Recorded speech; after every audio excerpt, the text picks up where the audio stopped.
ನೆನ್ನೆ ಬಂದ ಸರ್, ನೀವು ಹೇಳಿದ್ನಲ್ಲ ಸರ್, ಅವಾಗಲೇ ಬಂದ ತಕ್ಷಣ ಯಾರಿಗೂ ಇದು ಮಾಡಿಲ್ಲ ಸರ್. ಡೆಲ್ಲಿಗೆ ಹೋಯ್ತಾರೆ, ಏನೋ ಕರೆದಿರ್ಬೋದು ದೊಡ್ಡವರು ಅಂತ ಅನ್ಕೊಂಡ್ವಿ.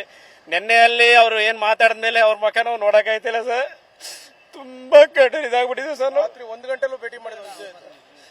ಇಷ್ಟೇ ಸರ್ ನಾನು ಹೇಳೋದು. ರಾಹುಲ್ ಗಾಂಧಿ ಸಾಹೇಬರು ಈ ನಿರ್ಧಾರನ ವಾಪಸ್ ತಗೊಂಡು ಸಿಎಂ ಸಾಹೇಬ್ರನ್ನೇ ಮುಂದುವರೆಸಿ ನಮಗೆ ತುಂಬಾ ಅನುಕೂಲ ಸರ್. ಡಿ.ಕೆ. ಶಿವಕುಮಾರ್ ಕೊಳ್ಳಿ ಸರ್, ನೆಕ್ಸ್ಟ್ ಅಧಿಕಾರ ಬಂದಾಗ ಅವರೇ ಫಸ್ಟ್ ಇಂದ 5 ವರ್ಷ ಕಂಟಿನ್ಯೂಸ್ ಮಾಡಲಿ ಸರ್. ಇದು ಏನಾರ ಇವಾಗ ಸಾಹೇಬರು ಇಳಿಸ್ಬಿಟ್ಟು ಮಾಡಿದ್ರೆ ನೆಕ್ಸ್ಟ್ 35 ಸೀಟ್ ಅಲ್ಲ, 135 ಸೀಟ್ ಅಲ್ಲ, ಕಾಂಗ್ರೆಸ್ 35 ಸೀಟು ಬರಲ್ಲ ಸರ್. ಅದಂತೂ ಖಂಡಿತ ಸರ್. ಅವಾಗ ನಿರ್ಧಾರ ಮಾಡ್ಬಿಟ್ಟಿದ್ದಾರೆ ಸರ್, ಎಲ್ಲ ನಿರ್ಧಾರ ಆಗಿದೆ. ಒಂದ್ ತಿಂಗಳು 2 ತಿಂಗಳು ಟೈಮ್ ತಗೋಬೇಕಲ್ಲ ಸರ್ ನಮ್ಮ ಸಾಹೇಬರಿಗೆ. ಹಿಂಗ್ ಕರೆದ್ಬಿಟ್ಟು ಹಿಂಗೆ ನೀವು ರಾಜೀನಾಮೆ ಕೊಡ್ಲೇಬೇಕಂತ ಹೇಳ್ಬಿಟ್ರೆ ನಾವೆಲ್ಲ ಏನಾಗಬೇಕು ಸರ್? ಕಾರ್ಯಕರ್ತರು ಏನಾಗಬೇಕು, ಇಡೀ ರಾಜ್ಯ ಜನತೆ ಏನಾಗಬೇಕು ಸರ್?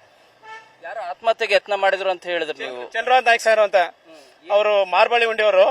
ಅವ್ರು ಬಂದು ಚಾಮುಂಡೇಶ್ವರಿ ಕ್ಷೇತ್ರದಿಂದ ಬಂದ್ರು. ಅವ್ರ ಪಕ್ಕ ಅಭಿಮಾನಿ ಸರ್. ಅವರು ನೆನ್ನೆ ನೋಡಕ್ಕಂತ ಬಂದ್ರು, ನೋಡಕ್ ಆಗ್ಲಿಲ್ಲ. ಈ ತರ ಆಯ್ತಲ್ಲ, ನಾನು ಬಂದಂತ ಗಳಿಗೆ ಅಂದ್ಬಿಟ್ಟು ನೋವು ತಡ್ಕೊಳಕ್ ಆಗ್ದೇನೆ ಮೈದಾನ ಆಡಳಿತರ ಆಗಿ ಉಸಿರಾಟ ತೊಂದರೆ ಆಗಿ ನಾವೇ ಏಳ್ಸಿ ಕೂರ್ಸಿವಿ ಸರ್. ತಿರ್ಗಿ ಇಲ್ಲಿ ಗಲಾಟೆ ಸ್ಟಾರ್ಟ್ ಆಯ್ತು, ಇಲ್ಲಿ ಬಂದಿರೋರು ತಿರ್ಗಿ ಗಲಾಟೆ ಸ್ಟಾರ್ಟ್ ಆಯ್ತು. ನಮ್ಮ ಸ್ನೇಹಿತರ ಕಳಿಸ್ಬಿಟ್ಟೆ ನಾನೇ ಸೈಡ್ಗೆ. ಆರಾಮಿದ್ದಾರೆ ಈಗ ಅವರು? ಆರಾಮಿದ್ದಾರೆ ಸರ್. ಅದು ಈಗ ಆ ಕಡೆ ಕರ್ಕೊಂಡು ಹೋಗೋರು ಸರ್, ಗೊತ್ತಿಲ್ಲ. ಬೆಳಗಾನ ಏನಾಯ್ತಾರೋ ಅದು ಗೊತ್ತಿಲ್ಲ ಸರ್. ಒಟ್ಟಲ್ಲಿ ಎಷ್ಟು ಜನ ಸರ್ ಆ ರೀತಿ ಆತ್ಮಹತ್ಯೆಗೆ ಯತ್ನ ಮಾಡಿದ್ದು ನಿಮ್ ಜೊತೆಗೆ ಬಂದು? ಇವತ್ತು ಇಷ್ಟು ಕಡಿಮೆ ಇರ್ಬೋದು ಸರ್, ನಾಳೆಯಿಂದ ಉಗ್ರ ಹೋರಾಟ ಮಾಡಿ ಎಷ್ಟು ಜನ ಆತ್ಮಹತ್ಯೆ ಆಗುತ್ತೆ ಏನಾಗುತ್ತೆ ಅಂತ ತಿಳಿದಿಲ್ಲ ಸರ್. ಅದು ಪರಿಹಾರ ಅಲ್ಲ. ಅದು ಆತ್ಮಹತ್ಯೆ ಮಾಡ್ಕೊಳ್ಳೋ ಯತ್ನ ಮಾಡೋದು ಕೂಡ ಪರಿಹಾರ ಅಲ್ಲ. ಇವರು ಈ ಸರ್ಕಾರ ಸಿದ್ದರಾಮಯ್ಯ ಸಾಹೇಬ್ರಿಗೆ ಏಕೈಕ ಹಿಂಗ ರಾಜೀನಾಮೆ ಕೊಡುವಂದ್ರೆ ಇನ್ನೆಂತ ಇದು ಮಾಡೋದು ಸರ್? ಇಂಥ ಭಾಗ್ಯಗಳ ಸರ್ದಾರ ಕೊಟ್ಟಿಂದ ಸರ್ಕಾರ ಜನಗಳಿಗೆ ಇಷ್ಟೊಂದು ಉಪಕಾರ ಮಾಡಿ 5 ಭಾಗ್ಯಗಳನ್ನು ಕೊಟ್ಟು ಇನ್ನೂ ಮುಂದುವರಿಸ್ಕೊಂಡು ಹೋಯ್ತವ್ರೆ. ಅದ್ರೂ ಅವ್ರನ್ನ ಇಂಥ ಸಮಯದಲ್ಲಿ ಅವ್ರನ್ನ ತೆಗ್ದಾಕ್ದಾಗ ಎಂತ ಆಘಾತ ಆಗುತ್ತೆ ಸರ್. ಅದರಿಂದ ಆಘಾತ ಆಗೋದೇ ಉಂಟು, ಹಾಗೇ ಆಗುತ್ತೆ ಸರ್.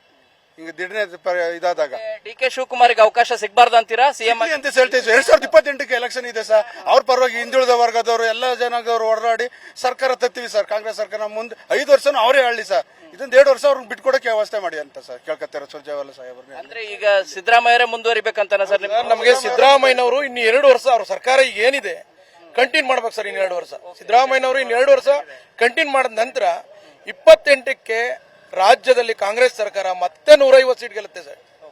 ಮತ್ತೆ 150 ಸೀಟ್ ಗೆಲ್ಲುತ್ತೆ ಸಿದ್ದರಾಮಯ್ಯನವರು ಆಡಳಿತನ ಮಾಡಿದ್ರೆ. ಈ ಆಡಳಿತ ಇಲ್ಲಿವರೆಗೂ ಈ ಆಡಳಿತನ ನಾವು ಇಲ್ಲಿಂದ ನೋಡ್ಕೊಂಡ್ ಬಂದಿದ್ದೀವಿ. ಎಷ್ಟು ಜನ ಮುಖ್ಯಮಂತ್ರಿಗಳು ಈ ಆಡಳಿತ ಕೊಟ್ಟಿದ್ರು ಸರ್? ಅದನ್ನ ಹೈಕಮಾಂಡ್ ಯೋಚನೆ ಮಾಡಬೇಕು. ಈಗ ಪೂರ್ಣಾವಧಿ ಏನು ಇವರು ಡಿಸೈಡ್ ತಗೋತಾ ಇದ್ದಾರೆ ಸರ್, ಸಾಹೇಬರು ಇಳಿಸಬೇಕು ಅಂತ.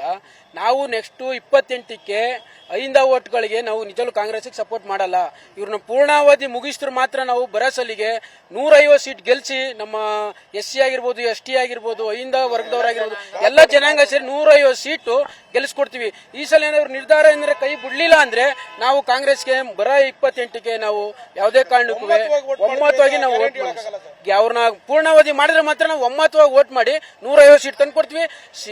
ಡಿ.ಕೆ. ಶಿವಕುಮಾರ್ ಬೇಕಾದ್ರೆ ಮುಖ್ಯಮಂತ್ರಿ ಆಗ್ಲಿ. ಇವಾಗ ಮಾತ್ರ ಸಿದ್ದರಾಮಯ್ಯನವರು ಮಾತ್ರ ಇನ್ನು 2 ವರ್ಷ ಪೂರ್ಣಾವಧಿ ಮಾಡ್ಲಿ ಅಂತ ರಾಹುಲ್ ಗಾಂಧಿ ಅವ್ರಿಗಾಗ್ಲಿ, ಸುರ್ಜೇವಾಲ ಅವ್ರಿಗೆ, ಸೋನಿಯಾ ಗಾಂಧಿ ಅವ್ರಿಗಾಗ್ಲಿ ಎಲ್ಲರಿಗೂ ನಾವು ಕಾಂಗ್ರೆಸ್ ಪಕ್ಷದ ಹಿರಿಯ ಮುಖಂಡರಿಗೆ ಕೈ ಮುಗಿದು ಕೇಳ್ಕೊತಾ ಇದೀವಿ ಸರ್. ಸಿದ್ದರಾಮಯ್ಯನವ್ರಿಗೆ ಹಂಗೆ ಅಭಿಮಾನಿಗಳ ಮಾತು. ಅವ್ರು ಹೇಳ್ತಾ ಇರೋದು ಪೂರ್ಣಾವಧಿವರೆಗೂ ಕೂಡ ಅವಕಾಶವನ್ನ ಮಾಡಿಕೊಡಿ.